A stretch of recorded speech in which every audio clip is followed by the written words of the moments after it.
할렐루야. 오늘도 우리의 은혜의 자리에 나오신 또 온라인으로 함께 예배하시는 성도님들을 주의 이름으로 축복합니다. 오늘도 주님께서 우리와 함께 하시고 또 부어주실 은혜를 함께 사모함으로 우리 좌우 앞뒤에 앉으신 분들을 바라보면서 이렇게 인사하겠습니다. 주님만이 우리 소망 되십니다. 인사하겠습니다. 다 함께 자리에서 일어나셔서 전심으로 주님 예배하겠습니다.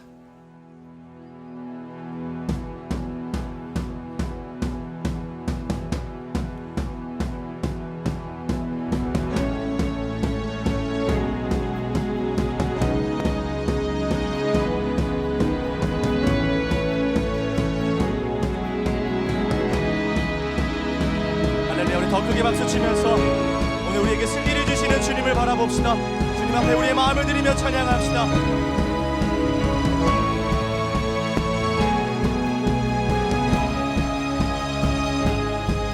주께서 전진해 온다. 그의 강한 승리의 군대, 그의 영광 찬란하게 비치네.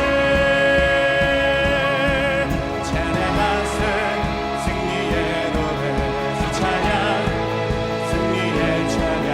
누가 당할 순간 주님의 군대.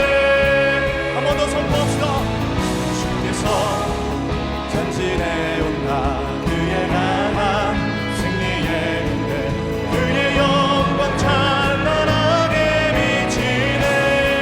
찬양하세 찬양하세 승리의 노래, 주 찬양 승리의 찬양.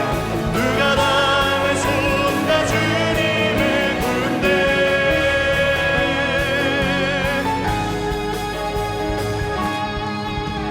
성벽을 향해 전진하라. 주님이 우리 대장 되신다.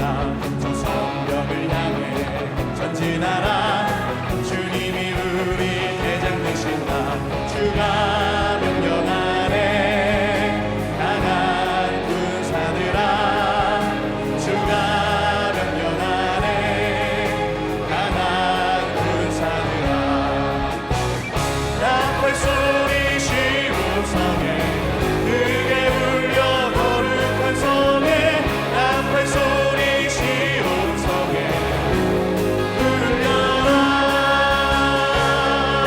우리에게 승리 주시는 주님께 다시 한번 선포합시다. 성벽을 향해 전진하라. 주님이 우리 대장 되신다. 저 성벽을 향해 전진하라. 주님이 우리 대장 되신다. 주가 명령하네.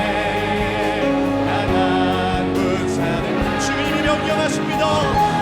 명령하네. 강한 군사들. 나팔 소리 쉬운 성에, 크게 울려 거룩한 성에. 나팔 소리 쉬운 성에 울려라.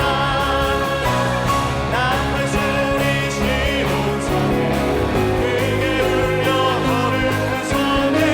나팔 소리 쉬운 성에 울려. 우리 목소리로만 선포합시다.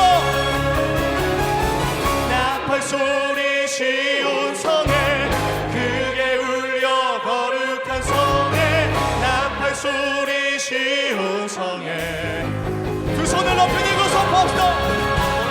나팔 소리 쉬운 성에, 크게 울려 거룩한 성에. 나팔 소리 쉬운 성에 울려라.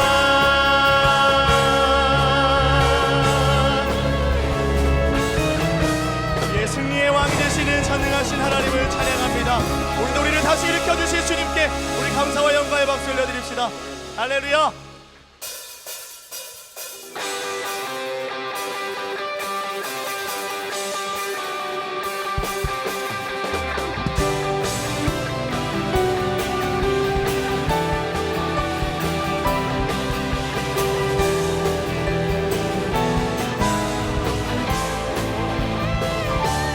나비들과 산지라 죄악 벗으렴 되어 담대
주님만이 우리의 승리의 이유가 되시며 주님이 오늘 역사하실 때 우리를 부르신 곳에서 우리는 승리케 될 것입니다.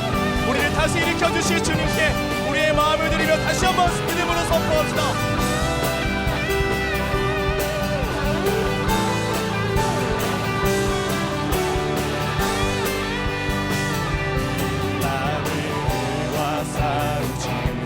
죄악 벗은 형제여 구주 예수 그리스도 크신 나를 버리고 너를 도와주시려고 서서 기다리 너서 나오라 너서 나오라. 네, 믿음으로 선포합시다.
창조주 온 세상 구원자 모든 것 이기신 능력의 하나님 온 세상 창조주 온 세상 구원자 모든 것 이기신 능력의 하나님 모든 만물 주를 찬양해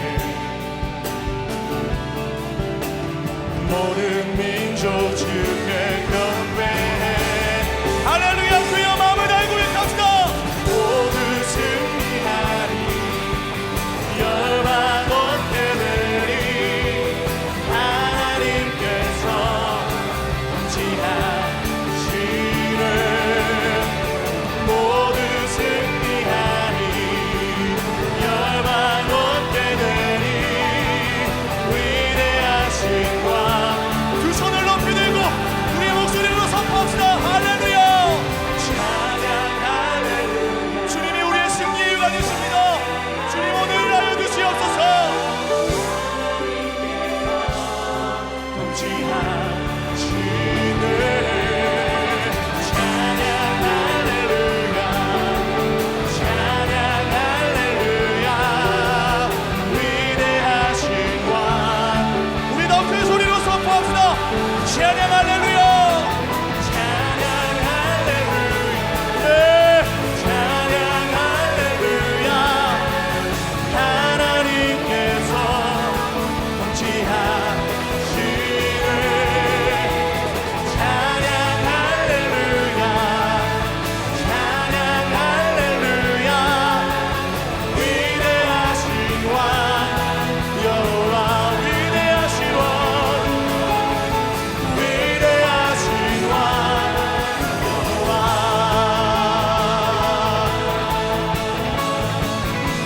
우리 삶의 유일하신 분이신 주님을 찬양합니다. 오늘 우리에게 놀라운 승리를 주시는 하나님 기적의 하나님 능력의 하나님께 우리 더 큰 박수로 영광 올려드립시다. 할렐루야. 네, 우리 자리에 앉아서 계속 주님 찬양하겠습니다.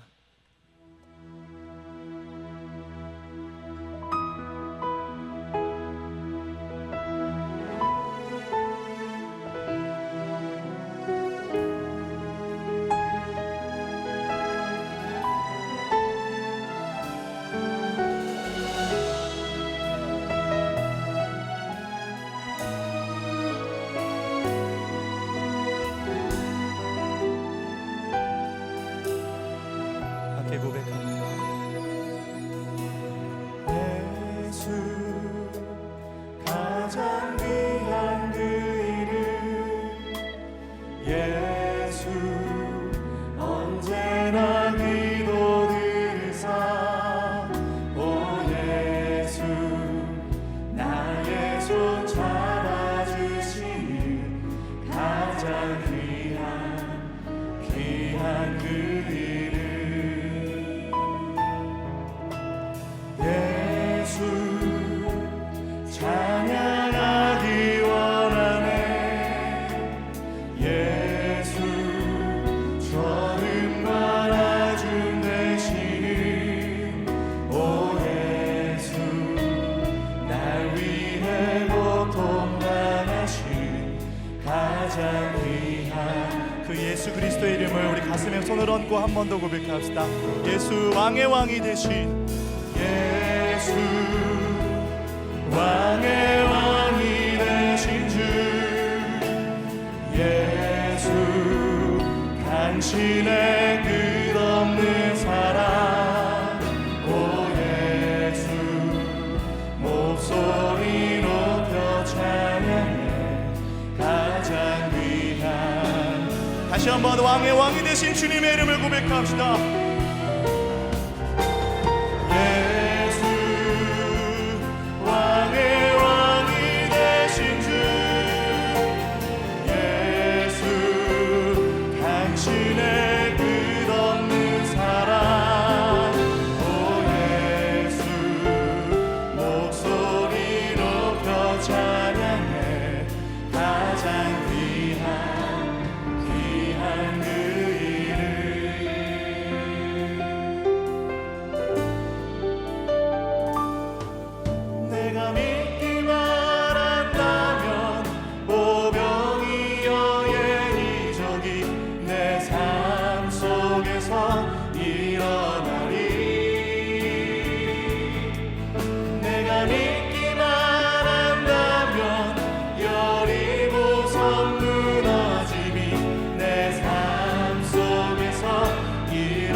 믿기만 한다면 내가 믿기만 한다면 홍해가 갈라지듯이 내 삶의 이적이 일어나리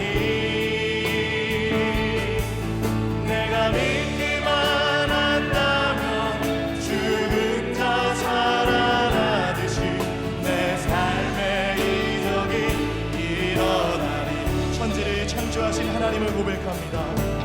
천지를 창조하신 하나님께서 불가능한 일이 있으며 천지를 다스리는 그 하나님이 무엇인들 우리 삶에 그렇게 일하실 주님을 다시 한번 믿음으로 고백합시다. 천지를 창조하신 하나님께서 불가능한 일이 있으며 천지를 다스리는 그 하나님이 무엇인들 우리의 믿음을 통해 일하시는 주님께 전심으로 선포합시다. 내가 믿기만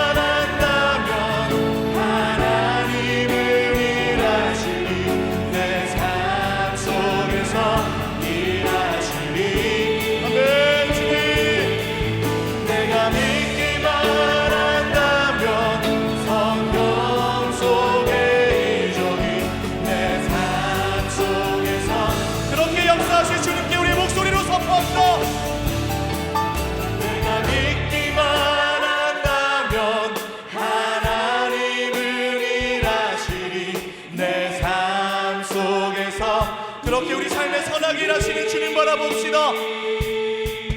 내가 믿기만 한다면 성경 속의 이적이 내 삶 그의 두 손 높이 들고 믿음으로 주님을 바라봅시다.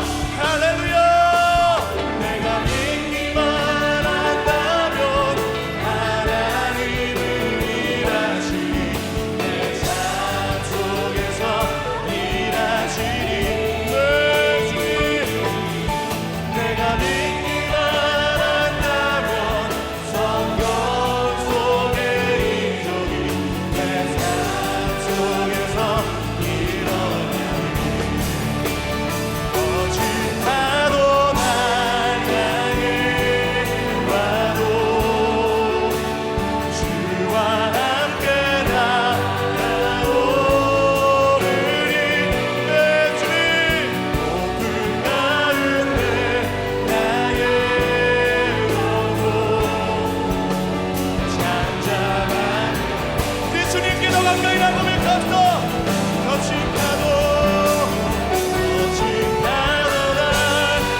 구석구석에 승리의 일을 이루고 계시는 하나님, 우리가 보지 못하여 그것을 믿지 못하였음을 주님 용서하여 주시고, 오늘 말씀 들을 때 다시 한번 우리 삶에 역사하시고 행하시는 그 여호와 하나님의 손을, 그 주님의 전능하신 능력을 다시 한번 믿음으로 볼 수 있는, 순종할 수 있는 하나님 그런 결단이 우리 삶에 일어나게 하여 주시옵소서. 우리의 마음을 다해 드리며 다 함께 합심으로 기도하며 나아가겠습니다. 참 좋으신 능력의 하나님, 오늘도 우리의 삶에 일하시고 역사하시며 우리 삶을 통해 하나님 기적을 이루어 가시는 그 능력의 하나님, 전능하신 하나님을 믿음으로 고백하며 찾고 간구합니다. 주여, 우리의 손을 꼭 붙잡아 주셔서 오늘도 믿음으로 주님과 함께 승리케 하여 주시옵소서. 사랑의 하나님 아버지, 언제나 주의 자녀들인 우리들에게 승리의 자리를 허락하여 주심에 감사합니다. 세상 속에서 상하고 지친 영혼들이 부족할지라도 가장 겸손하고 가장 열심히 기도하며 주님께 매달려야 할 지혜의 떼임을 깨닫게 하여 주시옵소서. 오늘 예배의 자리에서 하나님의 능력으로 일어나 승리를 선포하고 하나님만을 의지하는 예배자들이 되게 하여 주시옵소서. 하나님, 우리의 피난처 되어 주시는 주님께 더욱 기도하고 답을 구해야 했음에도 내 힘으로 하다가 실패하고 하나님 원망했던 죄악을 용서하여 주시옵소서. 세상과 구별되기보다 세상에 현혹되고 물들어서 정욕의 죄악 속에 있었음을 용서하여 주시옵소서. 순간마다 우리의 시선을 하나님께로 고정하게 하시고 하나님께서 기뻐하시는 진리의 길로 향하게 하여 주시옵소서. 사랑하는 하나님 아버지, 이 나라와 민족을 주님의 손에 맡겨드립니다.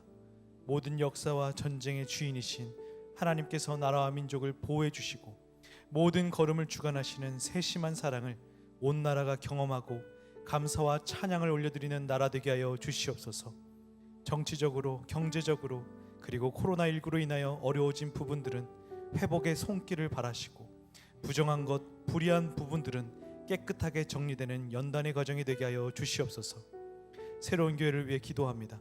하나님을 앞서지 않고 하나님의 타이밍을 기다릴 수 있는 성숙한 교회 되기 원합니다. 늘 승리의 현장 속에서 하나님의 영광을 높이고 하나님의 마음에 합한 교회로 거듭날 수 있도록 인도하여 주시옵소서. 무엇보다 믿음의 시간과 기적의 시간을 볼 수 있는 믿음의 시선과 영적 지혜를 허락하여 주시고 도움의 손길이 필요한 모든 사람들에게 은혜를 흘려보내는 사랑의 공동체가 되게 하여 주시옵소서. 새로운 교회에 허락하신 주님의 종 한호 목사님을 위해 기도합니다. 말씀의 생수가 넘쳐나는 주의 종 되게 하여 주시고 영육간의 강건함으로 하나님의 비전을 감당하고 선포하는 주의 종 되게 하여 주시옵소서.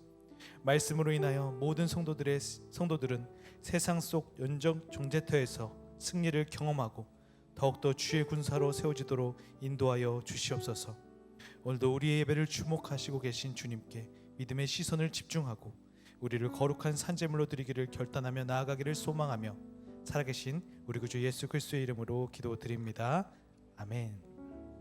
네, 할렐루야. 온라인으로 또 현장 예배로 함께하는 모든 성도님들을 주님의 이름으로 환영하고 축복합니다. 우리 그 주님께서 주신 사랑의 마음을 담아 주변의 사람들에게 이렇게 인사하겠습니다. 은혜에 충만하세요. 은혜에 충만하세요. 네, 축복하는 시간 갖도록 하겠습니다.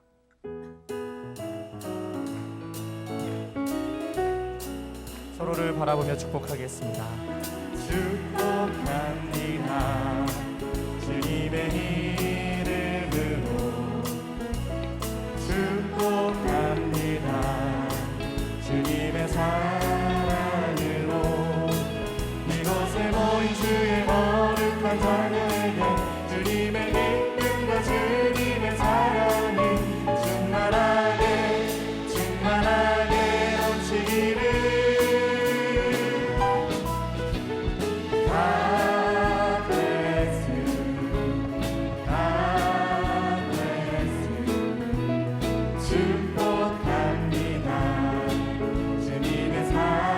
먼 곳을 향해 축복하겠습니다. God bless you. God bless you. 축복합니다. 주님의 사랑으로. 박수로 서로를 격려하며 축복하겠습니다. 네, 교회 소식 말씀드리겠습니다. 새로운 교회는 정부 방역 지침을 준수하기 위해 주일 현장 예배 인원을 제한하여 예배를 드리고 있습니다. 주일 현장 예배 신청은 3월 16일 화요일 오후 8시부터 교회 홈페이지를 통해 신청하실 수 있으며, 이번에 신청하신 주일 예배 배정은 3월 28일 주일까지 2주간 진행됩니다. 공동체 구별 없이 신청하실 수 있으며 각부 예배 인원이 제한되어 있기에 가급적 빠른 신청을 권해드립니다. 최종 확정된 예배 참석 시간은 교회에서 문자를 통해 전달을 드릴 예정입니다. 성도님들의 적극적인 참여를 부탁드립니다. 뉴젠 주일학교에서는 가정과 다음 세대를 세우는 온라인 패밀리 임팩트 부모학교를 4월 2일부터 5주간 진행됩니다. 코로나19 시대를 살아가는 부모들을 위해 지혜로운 자녀 양육과 영적 성장을 돕는 특별 주제 강의로 구성된 이번 부모학교는 특별 강사진들을 통해 가정과 다음 세대를 더욱 견고히 세워가는 시간이 될 것입니다. 또한 주일학교 학생들의 신앙 성장을 돕는 온라인 펌펌 바이블과 믿음의 꿈을 키워가는 청소년 랜선 스쿨이 3월 27일부터 8주간 진행합니다. 성도님들의 많은 기도와 신청을 부탁드리며 자세한 사항은 주보를 참고해 주시기 바랍니다.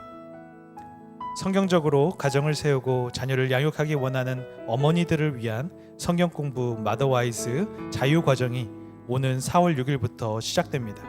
실시간 줌을 통해 강의와 소그룹 나눔을 하게 되며 매일 말씀 묵상에 있는 이번 과정에 많은 참여와 기도를 부탁드립니다. 신청은 새로운 교회 홈페이지 또는 주보에 나온 링크 주소를 통해 해주시기 바랍니다. 악기로 예배를 섬기는 챔버팀에서 챔버 팀원을 모집합니다. 새로운 교회 등록교인으로 공동체에 성실하게 참여하는 성도 중 악기를 전공하신 분의 많은 신청을 부탁드립니다. 주일 및 새벽 예배의 특순과 BGM 등을 섬길 예정이며 문의 및 신청은 주보를 참고해 주시기 바랍니다. 남성 중창팀에서 테너를 모집합니다.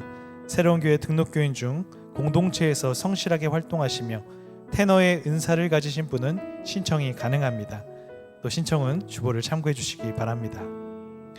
온라인 헌금에 대한 안내 말씀을 드리겠습니다.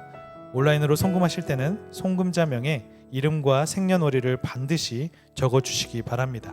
온라인 표는 따로 제출하지 않으셔도 됩니다. 자세한 사항은 주보를 참고해 주시기 바랍니다. 이제 말씀 영상 후에 한옥 목사님께서 하나님의 말씀 전해 주시겠습니다.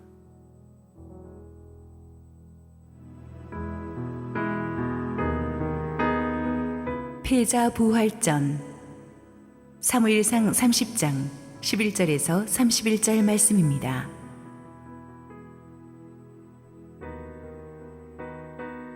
무리가 들에서 애굽 사람 하나를 만나 그를 다윗에게로 데려다가 떡을 주어 먹게 하며 물을 마시게 하고 그에게 무화과 뭉치에서 뗀 덩이 하나와 건포도 2송이를 주었으니 그가 밤낮 사흘 동안 떡도 먹지 못하였고 물도 마시지 못하였음이니라. 그가 먹고 정신을 차리매 다윗이 그에게 이르되 너는 누구에게 속하였으며 어디에서 왔느냐 하니 그가 이르되 나는 애굽 소년이요 아말렉 사람의 종이더니 사흘 전에 병이 들매 주인이 나를 버렸나이다. 우리가 그렛 사람의 남방과 유다에 속한 지방과 갈렙 남방을 침노하고 시글락을 불살랐나이다. 다윗이 그에게 이르되 내가 나를 그 군대로 인도하겠느냐 하니 그가 이르되 당신이 나를 죽이지도 아니하고 내 주인의 수중에 넘기지도 아니하겠다고 하나님의 이름으로 내게 맹세하소서. 그리하면 내가 당신을 그 군대로 인도하리이다 하니라. 그가 다윗을 인도하여 내려가니 그들이 온 땅에 편만하여 블레셋 사람들의 땅과 유다 땅에서 크게 약탈하였으므로 말미암아 먹고 마시며 춤추는지라. 다윗이 새벽부터 이튿날 저물 때까지 그들을 치매 낙타를 타고 도망한 소년 400명 외에는 피한 사람이 없었더라. 다윗이 아말렉 사람들이 빼앗아갔던 모든 것을 도로찾고 그의 두 아내를 구원하였고 그들이 약탈하였던 것, 곧 무리의 자녀들이나 빼앗겼던 것은 크고 작은 것을 막론하고 아무것도 잃은 것이 없이 모두 다윗이 도로 찾아왔고 다윗이 또 또 양떼와 소떼를 다 되찾았더니 무리가 그 가축들을 앞에 몰고 가며 이르되 이는 다윗의 전리품이라 하였더라. 다윗이 전에 피곤하여 능히 자기를 따르지 못하므로 부솔 시내에 머물게 한 200명에게 오매 그들이 다윗과 그와 함께한 백성을 영접하러 나오는지라. 다윗이 그 백성에게 이르러 문안하매 다윗과 함께 갔던 자들 가운데 악한 자와 불량배들이 다 이르되 그들이 우리와 함께 가지 아니하였은즉 우리가 도로 찾은 물건은 무엇이든지 그들에게 주지 말고 각자의 처자만 데리고 떠나가게 하라 하는지라. 다윗이 이르되 나의 형제들아 여호와께서 우리를 보호하시고 우리를 치러 온 그 군대를 우리 손에 넘기셨은즉 그가 우리에게 주신 것을 너희가 이같이 못하리라. 이 일에 누가 너희에게 듣겠느냐? 전장에 내려갔던 자의 분깃이나 소유물 곁에 머물렀던 자의 분깃이 동일할지니 같이 분배할 것이니라 하고 그날부터 다윗이 이것으로 이스라엘의 율례와 규례를 삼았더니 오늘까지 이르니라. 다윗이 시글락에 이르러 전리품을 그의 친구 유다 장로들에게 보내어 이르되 보라 여호와의 원수에게서 탈취한 것을 너희에게 선사하노라 하고 베델에 있는 자와 남방 라못에 있는 자와 얏들에 있는 자와 아르엘에 있는 자와 신못에 있는 자와 에스도모아에 있는 자와 라갈에 있는 자와 여라무엘 사람의 성읍들에 있는 자와 긴 사람의 성읍들에 있는 자와 홀마에 있는 자와 고라산에 있는 자와 아닥에 있는 자와 헤브론에 있는 자에게와 다윗과 그의 사람들이 왕래하던 모든 곳에 보내었더라. 할렐루야. 우리 하나님께 감사와 영광의 박수 올려드리겠습니다. 축복된 주일 예배 현장에 오신 우리 성도 여러분, 그리고 지금 실시간 온라인 생방송으로 예배에 동참하고 계신 국내 모든 우리 성도님들에게 하나님의 은혜와 축복이 넘치도록 임하기를 축원합니다. 힘들고 어려운 세상이지만 예배할 수 있음이 얼마나 큰 축복인지 모르겠습니다. 오늘도 예배하는 가운데 우리의 마음에 막힌 것이 뚫리고 병든 몸이 치유를 받고 하나님의 역사가 이루어지는 그런 축복이 저와 여러분에게 일어나기를 바랍니다. 우리 함께 기도하시고 하나님 말씀 보겠습니다. 사랑하는 아버지, 은혜를 감사합니다. 오늘도 세상이 힘들게 했던 우리의 몸과 마음 주님 앞에 온전히 내려놓고 예배합니다. 주께서 말씀하시고 우리를 살려주옵소서. 예수님 이름으로 기도했습니다. 아멘. 지난주 본문에서 우리는 다윗과 그 부하들이 아마 광야 생활 10년간에 겪었던 중에서 가장 큰 위기를 넘기는 것을 보았습니다. 자기들이 블레셋과의 전쟁에 차출되어서 가 있는 동안에 번거지인 시글락이 아말렉 족속에게 급습당하는 재앙을 겪었습니다. 집들은 불타고 물건과 처자식들은 다 빼앗겼습니다. 너무 충격을 받아 통곡하던 다윗의 부하들이 이성을 잃었죠. 그래서 지도자 다윗에게 책임지라고 하면서 돌을 들고 달려들었습니다. 다윗에게는 아말렉의 침탈보다도 더 큰 충격이 동고동락해 오던 부하들의 반란이었을 것입니다. 정말 인간에 대한 회의가 몰려왔을 것입니다. 그러나 그는 하나님 앞에 엎드려 회개하고 기도함으로써 성령이 주시는 새 힘을 얻었습니다. 성령께서는 다윗에게 새로운 권위도 회복시켜 주셨어요. 그래서 다윗은 다시 부하들을 격려해서 전열을 재정비하고 반격을 준비합니다. 하나님께 기도한 결과 추격하면 반드시 승리를 얻을 것이다 라는 응답도 받았습니다. 하나님의 응답을 듣고 다윗은 확신 가운데 600명의 부하들을 이끌고 아말렉 사람들을 막 추격하기 시작합니다. 시글락에서 남쪽으로 약 24km 정도 되는 부솔 시내까지 거침없이 달려갔는데 거기서 사고가 생기죠. 지난주 본문의 끝부분인 사무엘상 30장 9절 10절 말씀 보시겠습니다. 이에 다윗과 또 그와 함께한 600명이 가서 부솔 시내에 이르러 뒤떨어진 자를 거기 머물게 했으되 또 피곤하여 부솔 시내를 건너지 못하는 200명을 머물게 했고 다윗은 400명을 거느리고 쫓아가니라. 자, 추격한 지 얼마 되지도 않아서 200명이나 되는 부하들이 지쳐서 나가 떨어졌어. 우리는 더 이상 못 가겠습니다. 하긴 그럴 만도 한 것이 블레셋과의 전쟁터에서 시글락까지 100km예요. 그 100km를 사흘 밤낮을 쉬지 않고 돌아왔는데 이 자기들 근거지가 초토화된 걸 보고 울 기력이 없도록 운 다음에 몇 시간 만에 다시 전열을 재정비해서 막도 24km를 달려오다 보니까 건강한 장정들도 힘에 겨워서 이제는 낙오되는 사람이 많았던 거예요. 그렇지만 다윗 입장에서는 한시라도 빨리 아멜렉을 추격해서 따라잡아야 되기 때문에 이 낙오병들 때문에 추격을 늦출 수는 없었습니다. 그래서 결국 탈진한 200명을 부솔 시내에 그대로 남겨놓고 그럼 우리의 장비와 짐을 지키고 있으라 그렇게 말해놓고 나머지 400명만 데리고 아말렉을 계속 추격한 거예요. 하지만 이따가 언급하겠지만 지금 아말렉의 병력이 무지 많거든요. 적게는 수천 명, 크게는 10,000명 정도 이르는 대병력인데 지금 600명 전원이 가서 싸워도 모자랄 판인데 그중에서 3분의 1인 200명이 탈진해서 쓰러졌어요. 남은 400명을 데리고 가서 정말 어떻게 싸워야 될지 다윗은 눈앞이 캄캄했을 것입니다. 그래도 지금 다윗은 초이스가 없어요. 선택의 여지가 없습니다. 가진 것을 다 빼앗기고 처자식마저 잃어버린 상황에서 어떻게든 가서 아멜렉을 치고 잃어버린 모든 것을 되찾아와야만 했죠. 너무나 힘든 상황이었지만 싸워야 했습니다. 우리 인생에서도 보면은 너무나 싸울 조건이 안 되는데 선택의 여지가 없이 싸워야 되는 때가 있어요. 우리 생각에는 최악의 상황이다. 그런데 하나님 보시기에는 그게 또 최악의 상황이 아닐 수도 있어요. 오래전에 저는 히말라야를 등반하는 전문 산악인들을 인터뷰한 적이 있었는데 이분들 말에 의하면 6,000m가 넘는 거대한 산을 등반할 때는 밤 12시쯤 출발한대요. 혹은 새벽 1시쯤. 제가 놀래가지고 아니 밤 12시에는 자야지 무슨 산악 등반을 그때 합니까?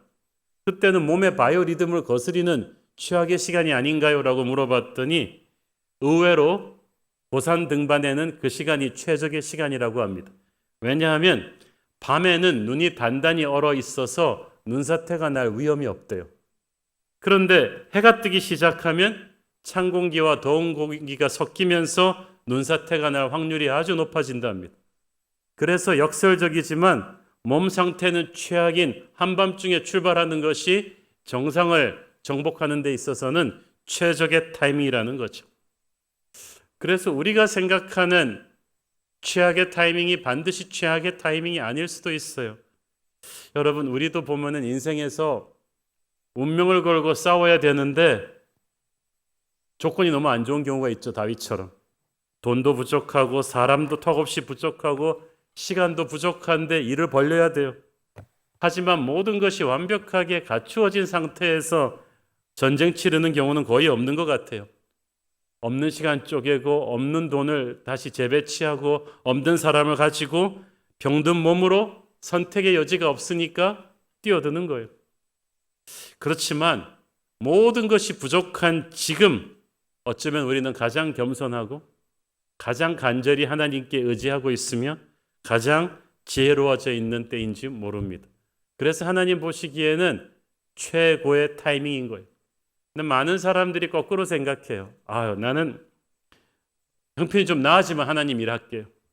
시간이 좀 많아지면 경제적인 여유가 생기면 몸이 좀 건강해지면 하나님의 일을 하겠습니다라고 하는데 자꾸 그렇게 부르심에서 도망가 버릇하면 안 됩니다.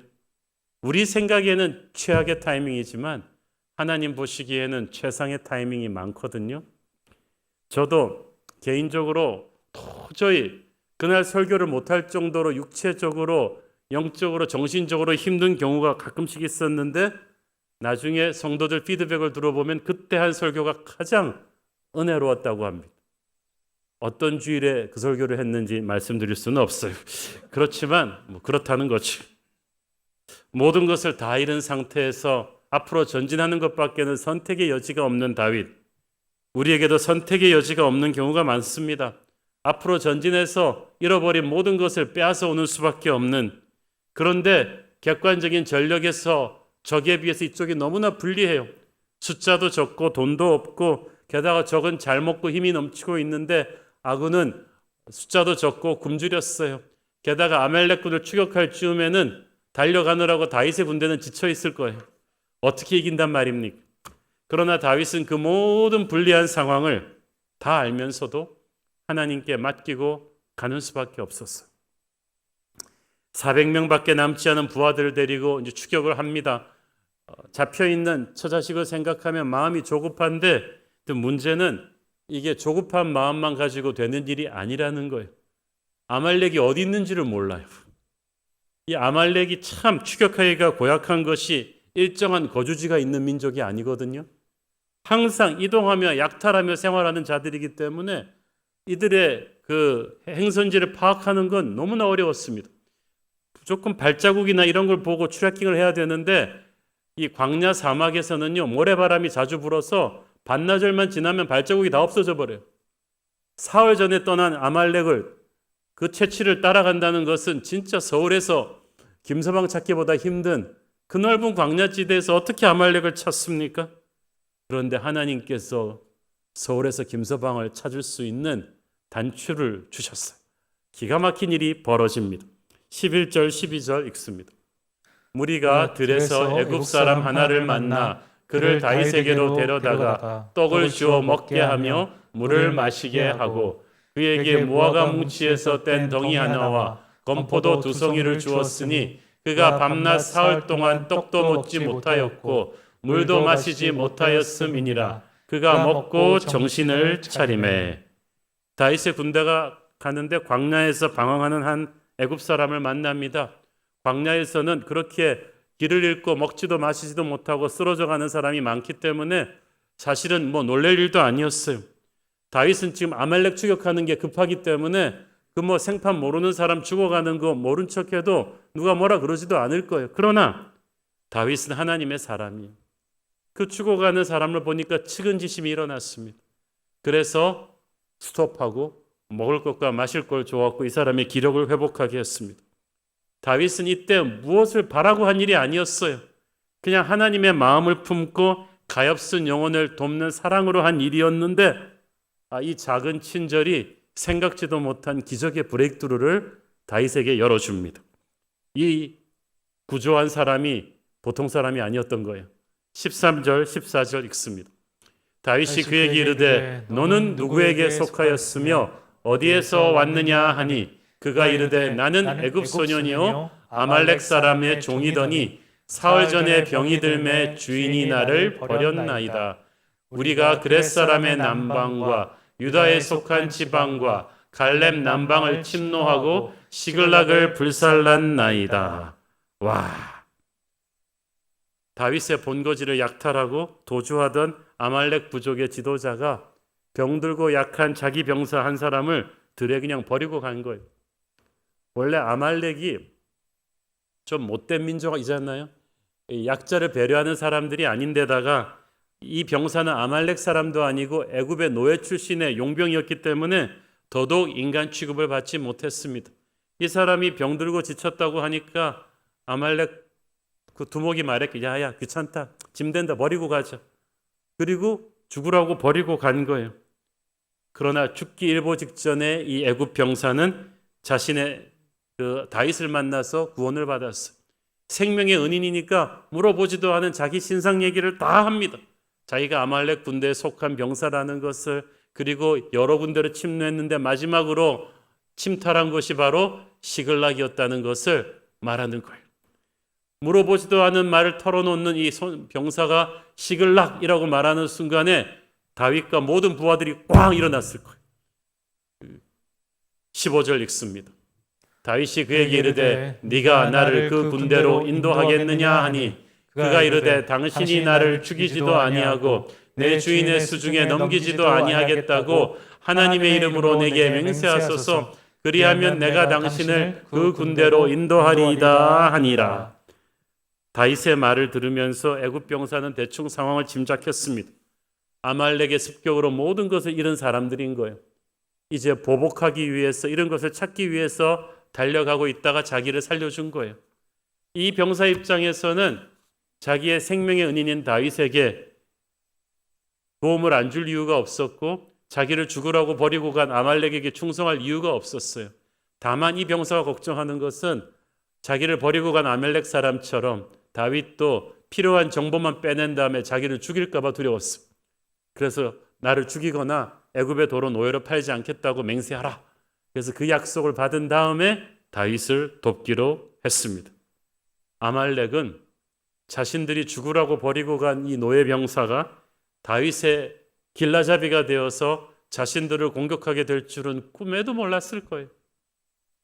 자기 사람인데도 약하고 병든 자를 내팽개치고 간 아말렉과 생판 모르는 남인데도 죽어가는 약자를 돌보았던 다윗, 이 세상적인 리더십과 하나님의 리더십의 이 작은 차이가 전투의 흐름을 바꾸게 되었어요. 하나님께서는 다윗의 선한 리더십을 축복하셨습니다.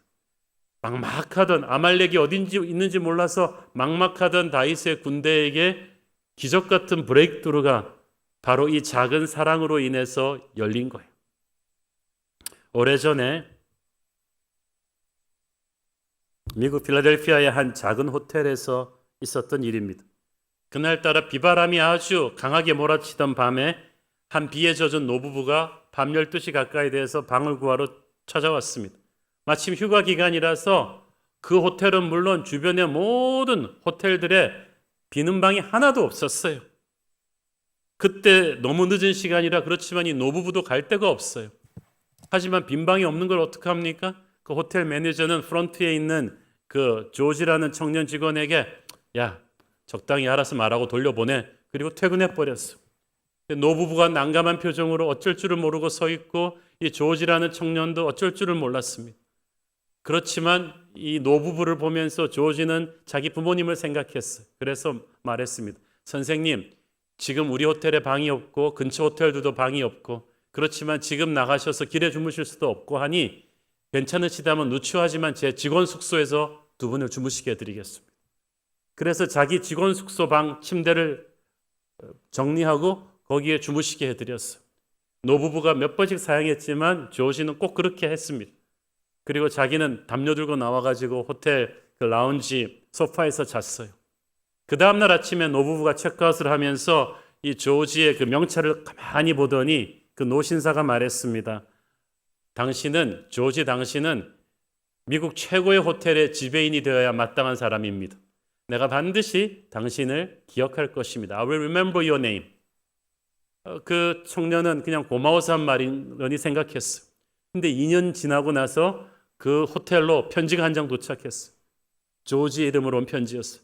조지는 그 편지를 읽어보고 너무나 놀라가지고 그 자리에서 뛰쳐나가가지고 뉴욕으로 가는 시외버스를 탔습니다. 가르쳐준 주소대로 찾아간 곳은 바로 뉴욕 다운타운 한복판에 우뚝 솟은 당시 뉴욕 최고의 아스토리아 호텔이었어요. 수십 년 동안 뉴욕을 찾아오는 모든 외국의 정상들이 꼭 들리는 랜드마크 같은 큰 호텔인데 2년 전 청년에게 신세를 졌던 그 노신사가 바로 이 아스토리아 호텔의 창업주였던 거예요. 그는 약속대로 이 청년 조지를 자기 호텔 뉴욕 지점의 첫 번째 지배인으로 임명했습니다. 그는 성실하게 그 사명을 잘 감당해서 훗날 호텔 왕으로 이름을 날리게 되는데 그가 바로 뛰어난 서비스 정신으로 미국 호텔 서비스 문화를 바꾸어 놓은 조지 볼트예요.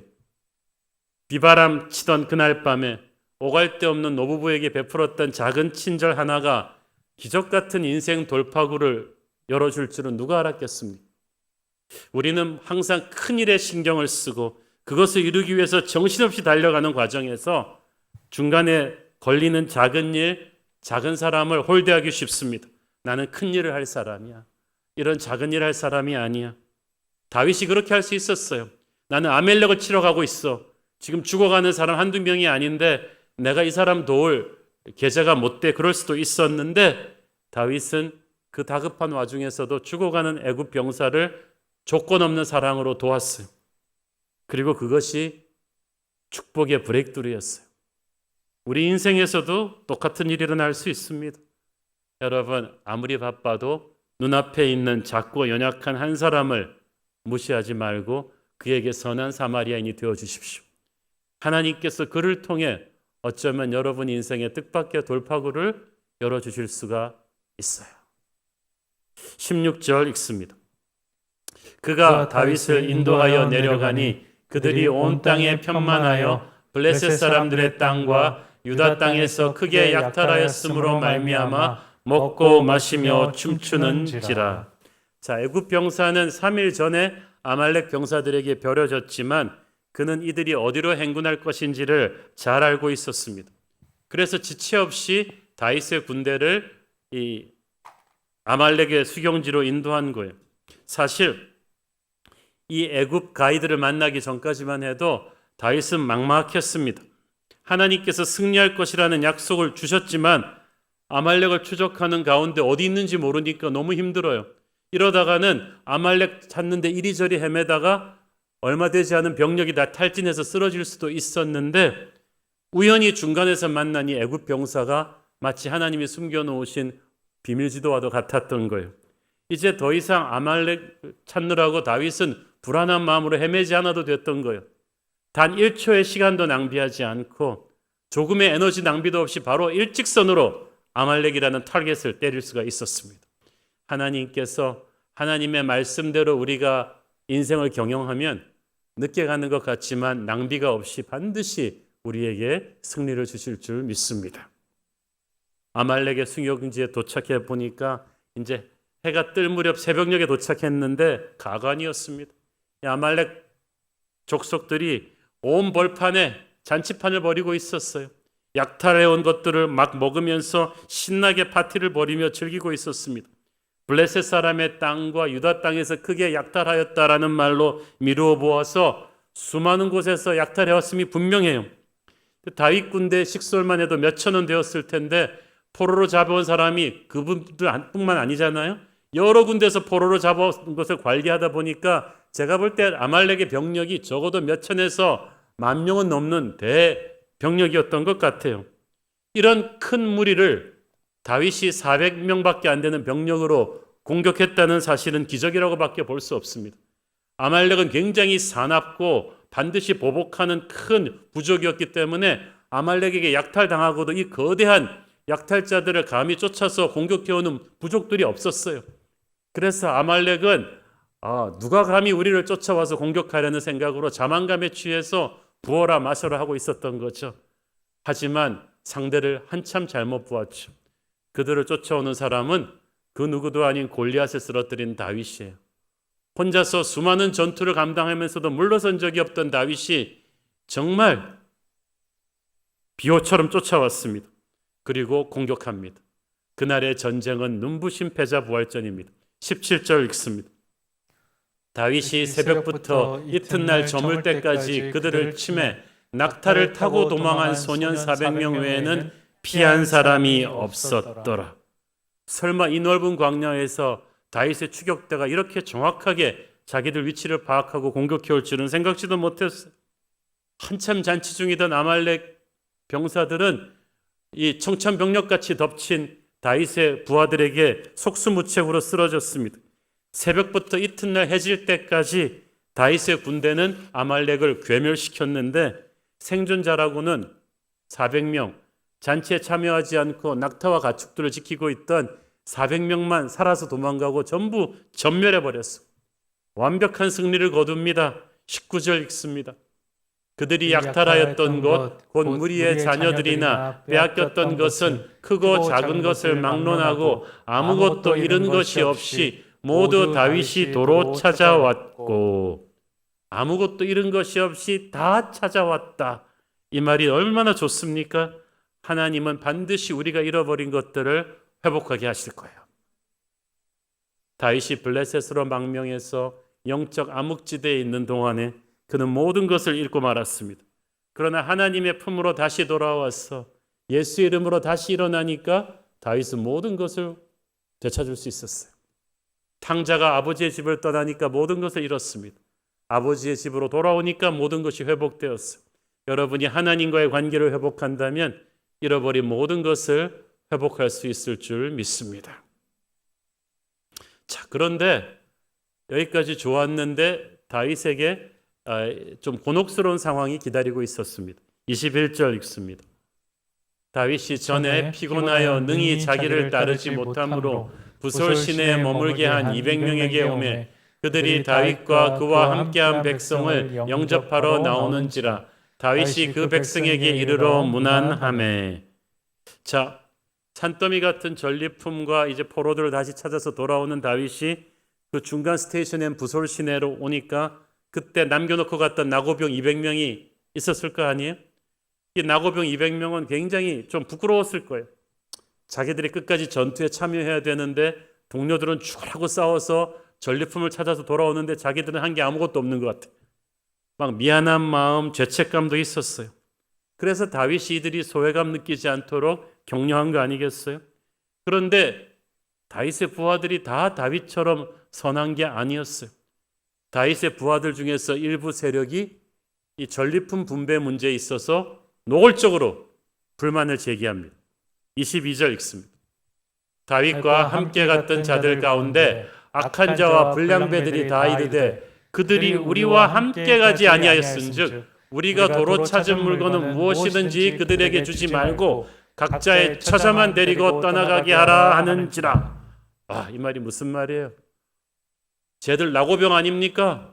전투에 참여하지도 않은 사람들한테 죽으라고 싸운 우리랑 똑같이 전리품 분배해 주는 것은 불공평합니다. 우리가 찾아온 그들의 처자식만 데리고 그들이 자기 갈 길 가게 합시다. 딱 일하지 않은 자는 먹지도 말게 하셔야죠. 라고 다윗에게 건의한 거예요. 성경은 이러한 주장을 펼친 자들이 부하들 전부가 아니라 일부 악한 자와 불량배들, 영어 성경은 trouble makers, 말썽꾸러기들이라고 명시합니다. 그렇죠.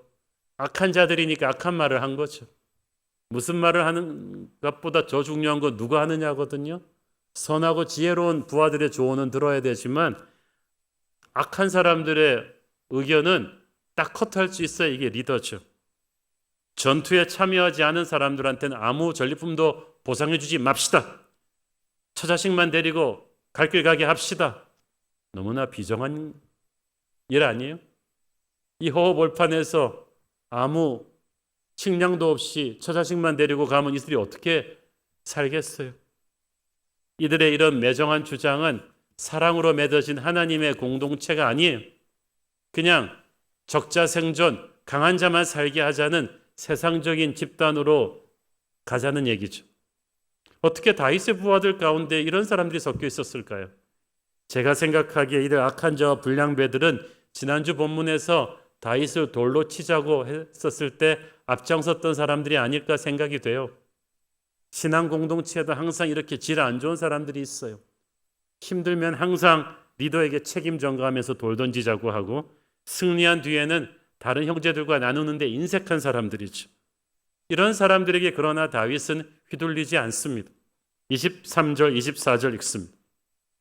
다윗이 이르되 나의 형제들아 여호와께서 우리를 보호하시고 우리를 치러 온 그 군대를 우리 손에 넘기셨은즉 그가 우리에게 주신 것을 너희가 이같이 못하리라. 이 일에 누가 너희에게 듣겠느냐? 전장에 내려갔던 자의 분깃이나 소유물 곁에 머물렀던 자의 분깃이 동일할지니 같이 분배할 것이니라 하고.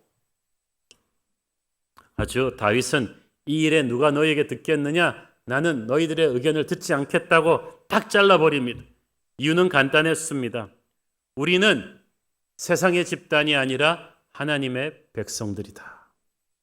이 전쟁의 승리는 하나님이 주신 것이지 우리가 열심히 싸워서 얻은 거 아니라는 거예요. 400명이 아무리 열심히 싸워봤자 만 명이 되는 이 무지한 아말렉과 싸워서 어떻게 이겼겠느냐? 하나님이 우리로 하여금 아말렉을 찾게 하셨고 승리하게 하셨기 때문에 우리는 그 전리품을 똑같이 형제들끼리 나눠야 되는 거다.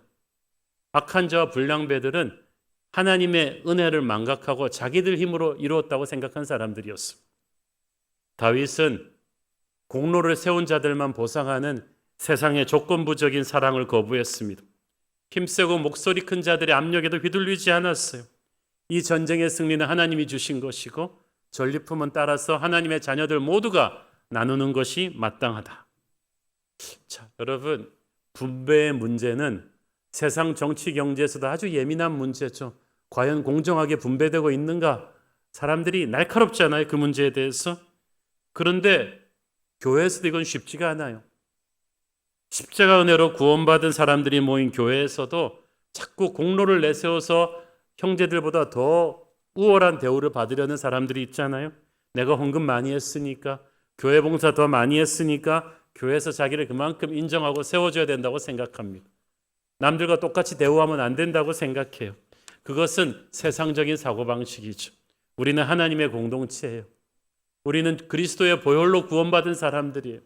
예수님이 언제 보혈의 대가를 우리에게 바라신 적이 있습니까?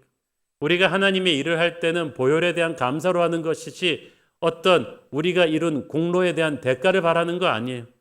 형제 자매들끼리 비교하면 안 돼요. 우리 모두가 함께 얻은 대가를 하나님이 기쁘게 나누게 하십니다. 이것이 전통이 됩니다. 25절 읽습니다. 그날부터 다윗이 이것으로 이스라엘의 율례와 규례를 삼았더니 오늘까지 이르니라. 전쟁에서 승리했을 때 전쟁에 참여한 자와 본토에 있었던 자에게 동일하게 전리품을 분배하는 것이 이때부터 이스라엘의 전통이 됐어요. 사실 이런 전통이 있었습니다. 민수기 31장에 보면은 모세가 벌써 이런 전통을 만들어 놨었어요.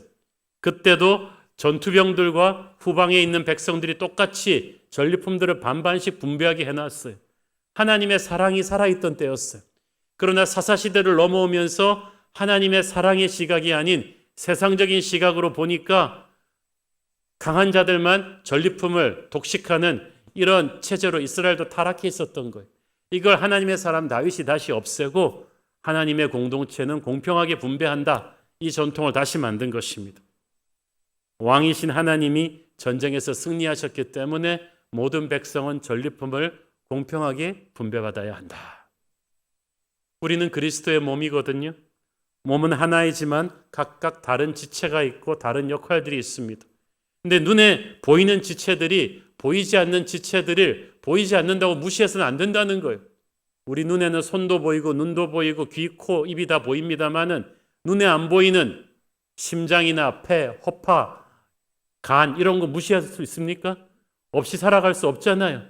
그런 것처럼 전쟁에 나가 싸우는 전투병들이 가장 큰 공로를 세우는 것 같지만 그 사람들만 갖고 전쟁이 되는 게 아니잖아요. 누군가는 뒤에서 식량을 조달해야 되고 누군가는 군복을 만들어야 되고 옆에서 후방에서 같이 일심동체가 돼서 일해야 되는 거예요. 하나님께서는 하나님의 나라에서 모두 다른 영역에서 한 몸이 되어서 일한 것을 보고 계십니다. 그래서 같이 고생했기 때문에 함께 나누어야 된다는 거예요. 예를 들어서 저는 이런 말 들을 때가 가장 곤혹스러운데 목사님 설교 덕분에 새로운 교회가 부흥했습니다. 제가 하는 설교 사역은 눈에 보이죠. 전투병 같은 거예요.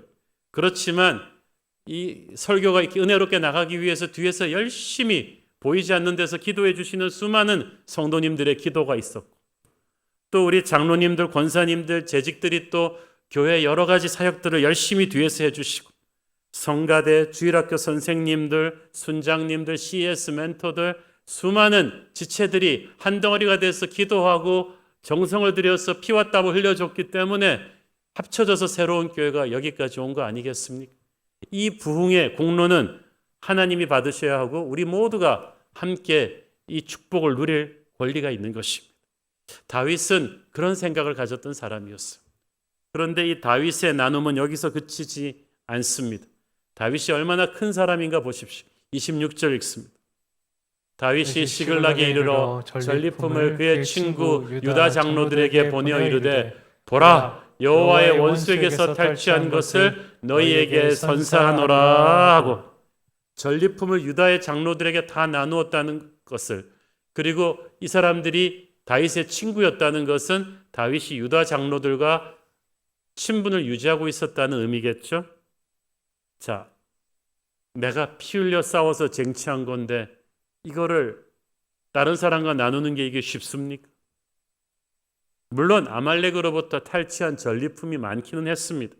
산더미처럼 많았어요. 왜냐하면 아말렉은 시글락뿐 아니라 블레셋과 유다 및 남부 광야 전역에서 대대적인 약탈을 해서 전리품을 갖고 왔기 때문에 다윗은 자기들이 잃어버린 것보다 수십 배의 가축과 물자를 다시 찾아올 수 있었어요. 그러나 그 당시 유목 민족들의 법칙은 탈취해서 가져온 사람 임자예요. 자기 거예요. 돌려줄 의무가 전혀 없어요. 그리고 다윗은 지금도 망명생활 중이기 때문에 시글락을 거점으로 해서 요새화시키고 비상시를 대비한 자금과 물자를 축적해 두었으면 당분간 걱정 없었을 거예요. 다윗이 그렇게 하지 않았어요. 아니면은 조건부로 물자를 돌려줄 수도 있었죠. 유다 장로들한테. 무기나 사람, 피난처 같은 걸 좀 제공해달라. 조건을 걸고 할 수도 있었는데 다윗은 그렇게 하지 않죠. 공짜로 무조건적인 사랑으로 유다 모든 마을마다 빼앗긴 전리품들을 다 돌려보냈어. 여호와의 원수에게서 탈취한 것이기 때문에 하나님이 주신 것이다 그러면서 다 나눠줬어. 대단하지 않습니까? 다윗이 왕이 되어서 큰 나라의 창고에서 나누는 거하고 지금 자기도 방금 전까지 알거지가 되도록 다 잃어버렸다가 방금 되찾은 자기도 광야 도망자 신분에서 이렇게 나누는 건 달라요. 이거는 마음이 하늘의 사람이 아니고는 불가능한 일이죠. 다윗을 보면은요, 경탄스러운 것이 광야에서도 백성들을 배려하고 섬긴다는 거예요. 이게 도둑이 아닌 거예요. 다윗은 그냥 정치범이 아니에요. 다윗 일행도 아말렉에게 물건과 가축을 약탈당하고 큰 아픔을 겪었기 때문에 다른 부족들도 이 약탈당한 아픔이 클 거라는 걸 알았어요. 다만 다른 사람들이 힘이 없어서 이것을 되찾아올 수 없었을 뿐이죠. 그래서 다윗이 전리품들을 그들에게 돌려보낸 것은 나는 너희들의 아픔을 이해한다. 공감대를 형성한 거예요. 다윗은 보면요, 광야에 있으면서도 왕의 마음을 가지고 있던 사람이에요. 여러분, 누구든지 목욕 쫙 시키고 좋은 옷 빼입히고 이렇게 왕좌에 앉혀놓으면 왕 같은 폼은 낼 수 있어요. 그러나 왕의 마음이 없으면 그는 왕이 아니에요. 다윗은 광야에서 남루한 복장이었지만 그는 왕이었어요. 왜냐하면 생각하는 게 왕이었기 때문이에요. 내 코가 석자인데 내가 누구를 돌봐? 이런 식의 이기주의자로 광야 시절을 보내지 않았습니다. 그는 광야 생활 중에서도 끊임없이 남을 돕고 살았어요. 오래전에 그일라 사람들이 블레셋의 침략으로 큰일이 날 뻔했을 때도 다윗이 가서 블레셋의 침략군을 물리치고 그들을 도와주죠. 자기도 살기 힘든데 남을 도우면서 광야를 사는 거예요. 다윗은 빼앗아온 전리품을 욕심내지 않고 모든 유다 마을에 다 나눠줬습니다. 이로 인해 다윗은 얼마 후 사울의 죽음 이후에 유다 지파의 절대적인 지지를 힘입고 헤브론에서 유다의 왕에 등극합니다. 그리고 나중에는 통일 왕국의 왕이 되는 거예요. 그는 순간의 욕심을 버림으로써 역사의 주인공이 될 수 있었습니다. 작은 걸 탐내다가 큰 걸 잃어버리는 사람들이 너무나 많은데요. 다윗은 역시 큰 사람이었어요. 사람들은 다 아직은 자기가 남과 나눌 만한 형편이 못 된다고 합니다. 조금만 더 풍족해지면, 조금만 더 성공하면 나누겠다고 합니다. 그러나 지금 있는 작은 것부터 나누지 못하면 나중에 큰 것도 나누지 못할걸요. 100만 원 버는 사람이 지금 11조를 못하는데 나중에 10억 벌어서 1억 11조 할 수 있겠습니까? 못합니다. 지금부터 연습하셔야 돼요. 다윗은 광야의 도망자 신세이면서도 자신들의 동족들과 있는 것을 나누어 가졌어요. 내가 힘이 생기면 나누겠다고 하지 말고 힘이 없을 때 나누세요. 그러면 힘을 주실 거예요. 31절에 보니까 다윗과 그의 사람들이 왕래하던 모든 것에 보내었다고 했어요. 옷깃만 스쳐도 인연이라고 하는데 다윗은 자기와 광야 생활에 인연이 있던 모든 사람에게 축복의 통로가 되어 주었습니다. 저는 여러분이 여러분과 스치는 모든 사람에게 축복의 통로가 되기를 바랍니다. 저는 항상 그 기도를 합니다. 나와 스치는 모든 사람은 복을 받기를 바랍니다. 우리 교회와 스치는 모든 사람이 축복을 받기를 바랍니다. 다윗이 그때 만약에 나누지 않고 시글락에다가 보물창고를 만들고 자기들의 아성을 구축했으면 다윗은 그냥 그 전설적인 도둑의 두목이 되는 거죠. 알리바바와 40인의 도둑처럼 그냥 자기를 위해 보물창고를 쌓아둔 산적 두목이 되는 거지만 다윗은 이 땅에 재물을 쌓아두는 사람이 아니었어요. 우리도 그렇게 해야 돼요. 어차피 우리는 하늘나라의 재물을 쌓고 사는 사람들이에요. 작은 힘이라도 우리는 하나님께서 우리와 연관된 모든 사람에게 흘려보내는 축복의 통로가 되어야만 합니다. 교회에서 그래서 나눔을 할 때 플로잉, 흘려보낸다는 말을 쓰는 거예요. 내가 힘이 있어서 나누는 게 아니라 은혜를 받았기 때문에 나누는 거예요. 흘려보내면 하나님이 새로운 은혜를 채워주십니다. 어쩌면 지금 여러분의 우물에서 더 이상 샘물이 나오지 않는 것은 여러분의 인색함 때문인지도 모르겠습니다. 얼마나 많이 가졌는가를 생각하지 말고 얼마나 많이 나누고 있는가를 생각하십시오. 그 기준으로 여러분 개인의 삶, 여러분의 가정, 여러분의 사업, 여러분의 인생을 한번 반성해 보십시오. 아무리 힘들고 어려운 환경에 있다고 해도 주님 내게 다윗의 심장을 주시옵소서. 하나님의 흘려보내는 손이 되게 하여 주옵소서. 저는 단언컨대 하나님께서 하늘문을 여시고 여러분을 축복해 주실 거예요. 우리도 다윗처럼 광야의 힘든 내 처지로부터 눈을 들어서 하나님을 보기 시작해야 됩니다. 비록 지금 광야에 있어도 우리는 왕이 될 사람 아닙니까? 놀라운 주의 역사를 경험하고 싶으면 지금부터 여러분의 곳간을 여십시오. 주변의 축복의 통로가 되십시오. 여러분의 시간, 여러분의 재능, 여러분의 물질, 여러분의 섬김을 흘려보내십시오. 하나님께서 여러분을 이 시대의 다윗처럼 사용해 주실 것입니다. 기도하겠습니다. 주님 은혜를 감사합니다. 광야에 있었지만 왕의 마음을 가지고 나누었던 다윗처럼 우리도 그렇게 살게 하옵소서. 내게로부터 눈을 들어 주를 보게 하옵소서. 예수님 이름으로 기도했습니다. 아멘. 우리 다 함께 일어나셔서 봉헌 찬양 드리겠습니다.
전능하신 하나님을 느낄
사랑하는 아버지, 이 시간에 특별히 고난의 시간을 지나는 성도들을 위해 중보합니다.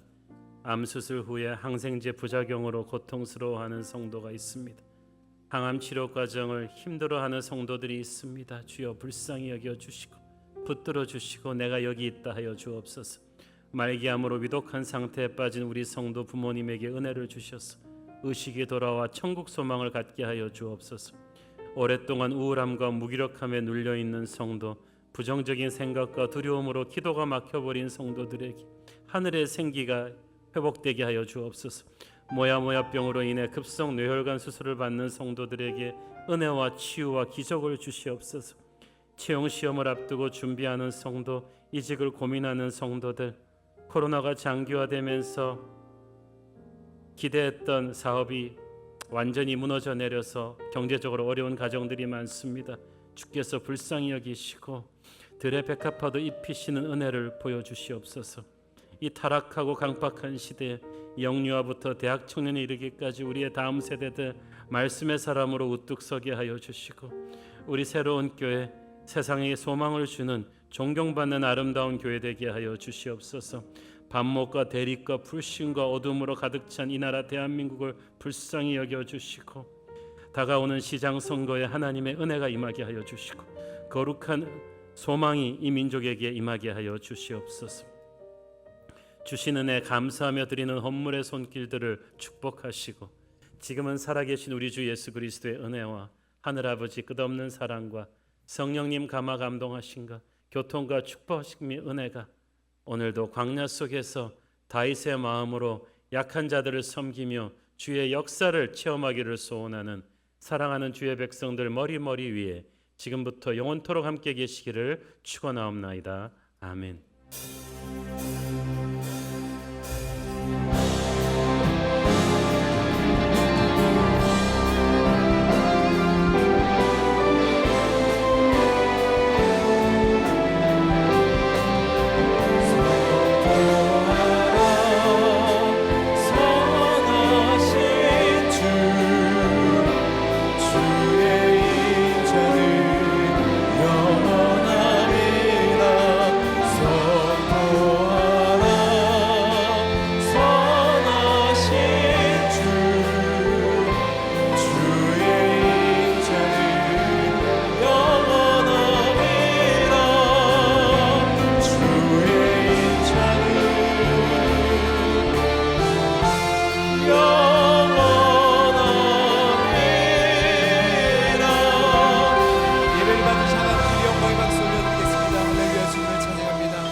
예배를 마쳤습니다. 한 주간도 주님과 함께 승리하시길 기도하겠습니다. 사랑하고 축복합니다.